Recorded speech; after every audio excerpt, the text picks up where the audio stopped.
వీళ్ళందరూ non locals. So వీళ్ళు యాత్రలు చేసిన, ఎందుకంటే అప్పుడప్పుడు వచ్చి యాత్రలు చేసి మళ్ళీ వెళ్ళిపోతారు. నారా లోకేష్ శాశ్వత నివాసం ఎక్కడ? హైదరాబాద్. చంద్రబాబు నాయుడు గారి శాశ్వత నివాసం హైదరాబాద్. పవన్ కళ్యాణ్ గారి శాశ్వత నివాసం హైదరాబాద్. మా మీద, మన రాష్ట్రం మీద, మన రాష్ట్ర ప్రభుత్వం మీద, ఆంధ్రప్రదేశ్ రాష్ట్రం మీద నిరంతరం విషం కక్కుతున్నటువంటి ఆ టీవీ5 నాయుడు శాశ్వత నివాసం హైదరాబాద్, అతని ఓటు హక్కు హైదరాబాద్. ఈనాడు రామోజీరావు ఓటు హక్కు హైదరాబాద్, అతని శాశ్వత నివాసం హైదరాబాద్. ఆంధ్రజ్యోతి రాధాకృష్ణ శాశ్వత నివాసం హైదరాబాద్, అతని ఓటు హక్కు హైదరాబాద్. వీళ్ళందరూ తెలంగాణ. వీళ్ళు ఆంధ్రప్రదేశ్ రాష్ట్రానికి వచ్చి ఉద్ధరిస్తారంట. వీళ్ళు ఆంధ్రప్రదేశ్ రాష్ట్ర ప్రయోజనాల గురించి మాట్లాడతారంట. వీళ్ళు ఏదో దీనికోసం ఒక కార్యాచరణ రూపొందిస్తారంట. ఆంధ్రప్రదేశ్ రాష్ట్రం రోజు అడుక్కుతుందని చెప్పి విష ప్రచారం చేసే వీళ్ళందరూ ఆంధ్రప్రదేశ్ రాష్ట్రానికి ద్రోహులు.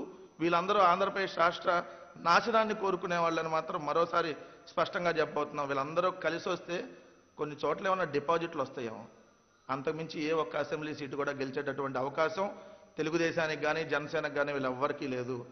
జగన్మోహన్ రెడ్డి గారు చేసినటువంటి మంచి ఈ దేశ చరిత్రలో ఏ పార్టీ నాయకుడైనా మా ప్రభుత్వం ద్వారా మీకు మంచి జరిగిందంటే ఓటేయమని అడుగుతున్నారు.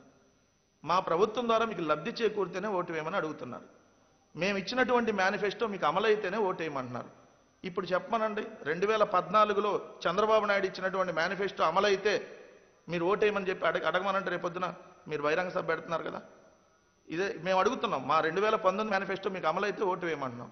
ఇదే చంద్రబాబు నాయుడు గారిని కానీ ఆ దత్తపుత్రుడిని కానీ ఇప్పుడు ఏదైతే తిరిగాడు కదా ఈ లోకేష్ యాత్ర అని చెప్పి, మీరందరూ రేపొద్దున బహిరంగ సభలు అడగండి. మా మేనిఫెస్టో అమలైతేనే ఓటేయండి. 2014 తెలుగుదేశం మేనిఫెస్టోని, 2019 వైఎస్ఆర్సీపీ మేనిఫెస్టో ఏది అమలైతే వాళ్ళకి ఓటేయమని చెప్పి అడిగేటటువంటి ధైర్యం ఉందా? ఈ ధైర్యం లేని వాళ్ళందరూ యాత్ర చేసి ఏదో అయిపోయారో ఏదో అయిపోతారంటే ఏమీ కాదు. ఒకటైతే స్పష్టంగా చెప్పదలుచుకున్నాం, వైఎస్ఆర్ కాంగ్రెస్ పార్టీ టార్గెట్ 175కి 175. సో మా టార్గెట్ని ఎవరు కూడా ఎన్ని రకాల ఎంతమంది కలిసి వచ్చినా మా దగ్గర వాళ్ళకి డిపాజిట్లు వస్తాయేమో, మాకు వచ్చేటటువంటి ఏదన్నా మెజారిటీలో ఒక 1000-2000 మెజారిటీ తగ్గించగలుగుతారేమో తప్ప మా విజయాన్ని ఎక్కడా కూడా వాళ్ళు అడ్డుకునేటటువంటి పరిస్థితి ఉండదని మాత్రం స్పష్టంగా చెప్పదలుచుకున్నాం.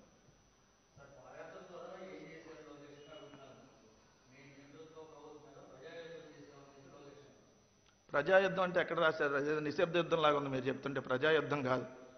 ప్రజాయుద్ధం చేశారా?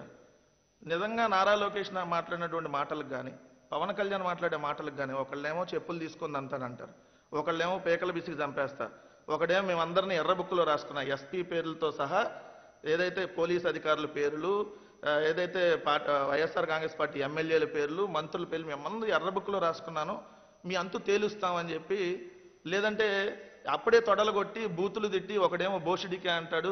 ఇలా మాట్లాడినప్పుడు నిజంగా మాది నిరంకుశ ప్రభుత్వం అయితే వీళ్ళందరూ ఇలా మాట్లాడగలుగుతారా? నేనే సూటిగా అడుగుతున్నా మీడియా మిత్రుల్ని, నిజంగా మాది నిరంకుశ ప్రభుత్వం అయితే, నిజంగా మేము వాళ్ళని టార్గెట్ చేసి వెళ్తే ఇన్ని మాటలు మమ్మల్ని అనలేరు కదా. మేము ప్రజాస్వామ్యంగా వెళ్తున్నాం, వాళ్ళు తిడితే తిట్టుకోనండి, ప్రజలు మాకు ఓట్లేశారు, మళ్ళీ ప్రజలకే మేము చెప్పుకుంటూ వెళ్తాం అంటున్నాం తప్ప వాళ్ళు మాట్లాడేటటువంటి మాటల్ని మేము పట్టించుకోవాల్సినటువంటి అవసరం లేదని మాత్రం స్పష్టంగా చెప్పదలుచుకున్నాం.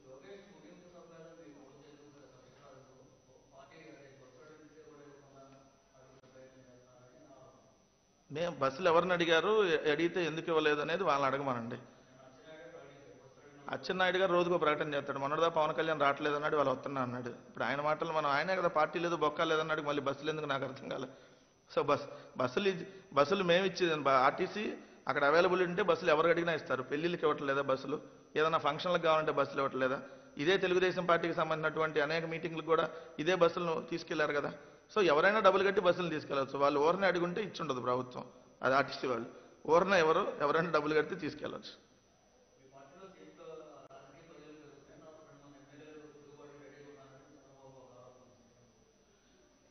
మీకు బాగా గుర్తుంటుందన్న, మేము అధికారంలోకి వచ్చిన మొట్టమొదటి 6 నెలల్లో కూడా ఇట్లాంటి స్టేట్మెంట్లు ఇచ్చారు. మాతో ఒక 20 మంది టచ్లో ఉన్నారని, 30 మంది టచ్లో ఉన్నారని, 50 మంది టచ్లో ఉన్నారని. ఏమైంది? ఆఖరికి నలుగురే మేము పార్టీ నుంచి బయటకు పంపించిన నలుగురు అలాగే టచ్లో ఉన్నారు.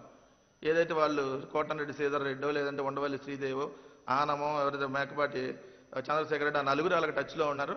వాళ్ళు ఆల్రెడీ వ్యతిరేకంగా ఓటేశారు కాబట్టి మేమే పార్టీని సస్పెండ్ చేసాం. మా పార్టీ వాళ్ళు ఎవరు వాళ్ళతో టచ్లో లేరు.